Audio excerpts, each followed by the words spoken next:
kami dari Prodi Akuntansi E, kelompok 1. Sebelumnya, perkenalkan nama saya Ken Agustin dengan NPM 156. Saya Renanda Tianokesti dengan NPM 182. Saya Suci Fitriani dengan NPM 167.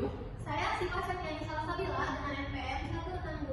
Kami akan menjelaskan bisnis plan mengenai produk makaroni yang bernama Makres. Pertama yaitu pendahuluan. Cemilan makaroni telah menjadi produk yang umum di pasar. Namun, makaroni Makres menghadirkan inovasi melalui variasi rasa yang unik. Tidak hanya rasa pedas dan asin yang sudah biasa ditemukan, produk ini juga menawarkan rasa manis, yaitu rasa coklat, rasa matcha, dan juga rasa vanila. Selain itu, dikemas secara modern dengan kemasan yang praktis dan higienis. Industri cemilan Indonesia tumbuh pesat seiring dengan meningkatnya konsumsi di kalangan anak muda dan masyarakat. Pasar ini memiliki potensi yang besar, terutama dengan adanya perubahan pola konsumsi dari cemilan tradisional ke produk yang lebih modern dan inovatif. Makaroni Makres memiliki peluang untuk menjadi salah satu produsen di segmen camilan kering dengan fokus pada kualitas dan inovasi produk. Selanjutnya kami memiliki visi dan misi. Visi Makres menjadikan makaroni Makres menjadi cemilan yang digemari dengan keunikan yang dimiliki dari segi rasa, kualitas produk, dan kemasan. Misinya yaitu melakukan inovasi rasa yang baru, menyuguhkan produk makaroni yang berkualitas, menggunakan kemasan yang ramah lingkungan. Bisnis model kanvas. Di sini ada key partners, yaitu hubungan dengan beberapa pihak yang dapat menunjang jalannya bisnis. Di sini kami menjalin dengan pasar sebagai pemasok bahan baku dan platform e-commerce untuk media memasarkan produk secara online.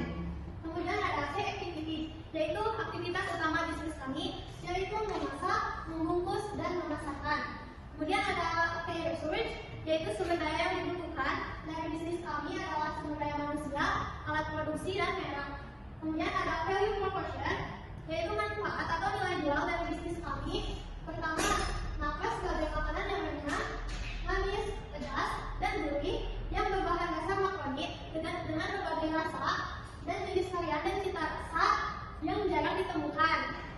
Kemudian, harga yang terjangkau di berbagai kalangan khususnya mahasiswa, anak-anak, maupun masyarakat.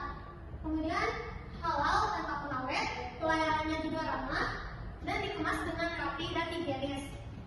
Kemudian ada customer relation, yaitu bagaimana membangun hubungan dengan konsumen. Nah, kami membangun hubungan dengan konsumen yaitu dengan memberikan pelayanan yang ramah serta fast respon. Kedua, responsif terhadap saran dan kritik.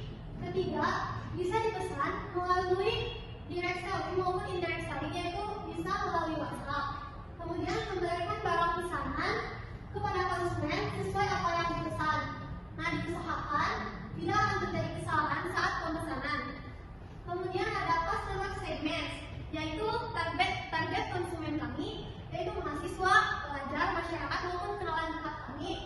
Nah, ada juga channel atau media pemasaran, yaitu pertama online, kami menggunakan aplikasi WhatsApp, Instagram, dan Shopee. Kedua secara offline. Kemudian ada revenue cost customer atau cost biaya yang dikeluarkan bisnis kami, yaitu ada biaya produksi seperti biaya bahan baku dan sesuatu lainnya. Ada kedua biaya kemasan, yaitu untuk membeli kemasan produk, dan juga ada biaya transportasi. Kemudian revenue stream, yaitu sumber pendapatan bisnis kami adalah dari keuntungan atau pendapatan dari penjualan secara langsung maupun online. Kemudian penawaran bundling dan 2+1 semua varian. Kemudian ada resiko bisnis yang dihadapi. Yang pertama adalah persaingan yang ketat.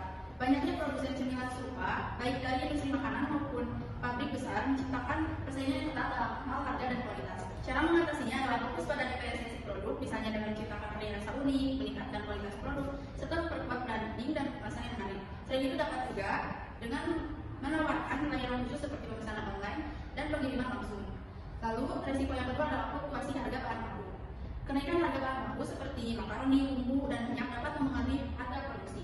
Lalu untuk cara mengatasinya adalah menjalin kerjasama jangka panjang dengan pemasok untuk mendapatkan harga bahan baku yang stabil, serta melakukan manajemen stok dengan baik untuk mengantisipasi fluktuasi. Lalu untuk resiko yang selanjutnya adalah perubahan selera konsumen. Adanya perubahan tren dan selera konsumen terhadap cemilan lain bisa menjadi tantangan. Lalu untuk cara menghadapinya adalah menambah variasi rasa yang lebih sehat, unik, dan memperkenalkan produk yang sesuai dengan tren. Lalu yang selanjutnya ada analisis kompetisi dan peluang pasar. Yang pertama adalah segmentasi pasar yang dituju.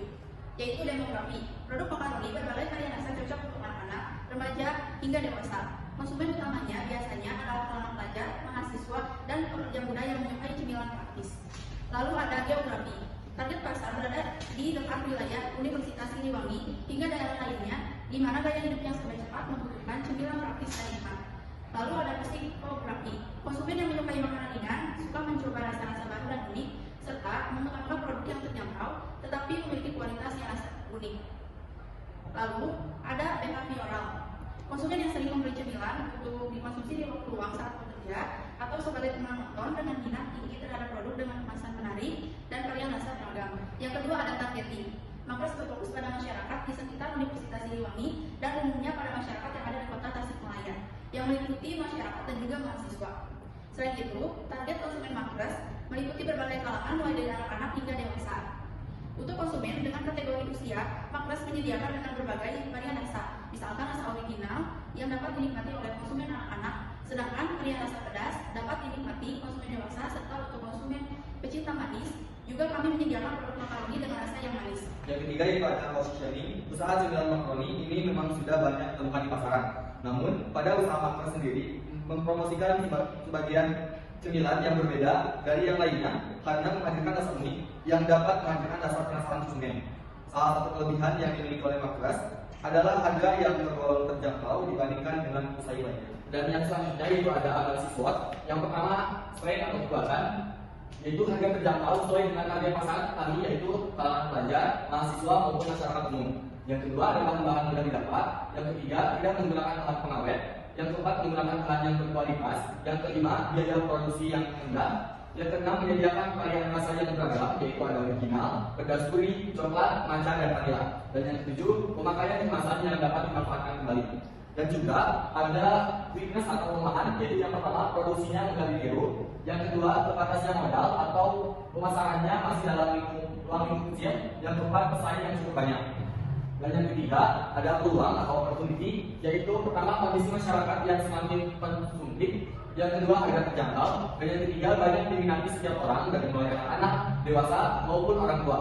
Dan yang keempat pengembangan media promosi melalui berbagai media sosial seperti WA, IG, dan yang lainnya. Terus yang kelima ada pelayanan yang rendah dan responsif.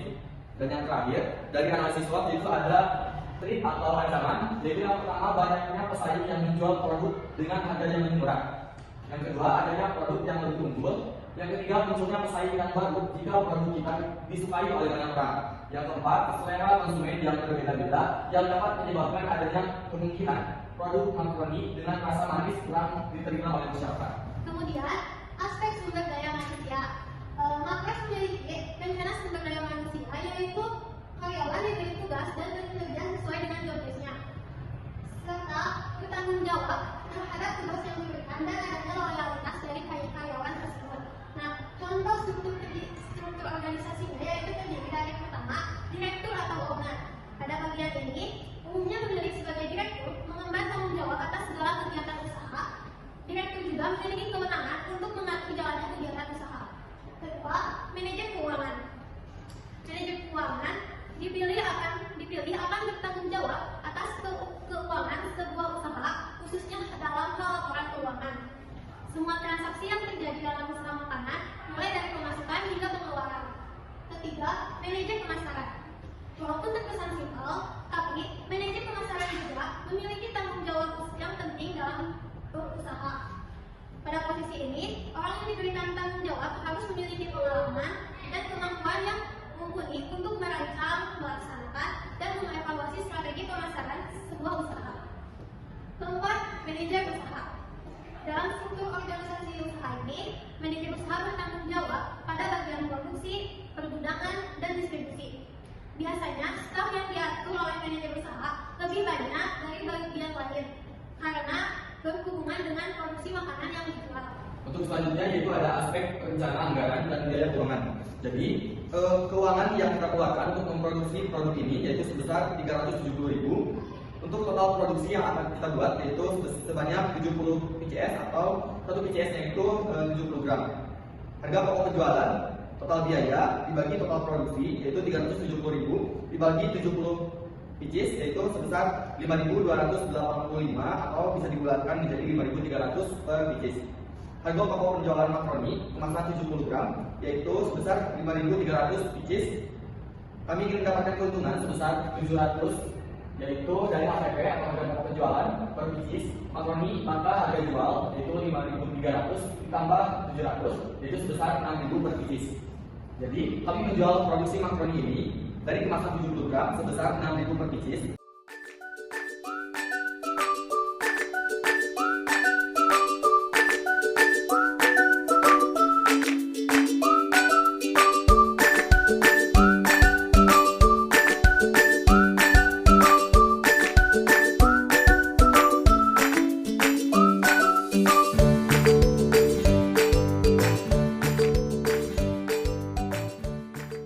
Yang terakhir adalah kesimpulan. Dalam proposal bisnis makaroni dengan berbagai varian rasa, kami telah menganalisis peluang dan tantangan pasar, mekanisme produksi, serta strategi pemasaran yang relevan. Bisnis ini memiliki potensi yang menjanjikan, mengingat permintaan yang tinggi terhadap camilan unik dan terjangkau di kalangan masyarakat, terutama generasi muda. Melalui diversifikasi varian rasa seperti coklat, matcha, original, vanila, dan pedas, produk ini diharapkan mampu menarik minat konsumen yang beragam. Cukup sekian video penjelasan mengenai bisnis plan produk matras yang dapat kami sampaikan. Mohon maaf bila banyak kekurangan dan kesalahan. Wassalamualaikum warahmatullahi wabarakatuh.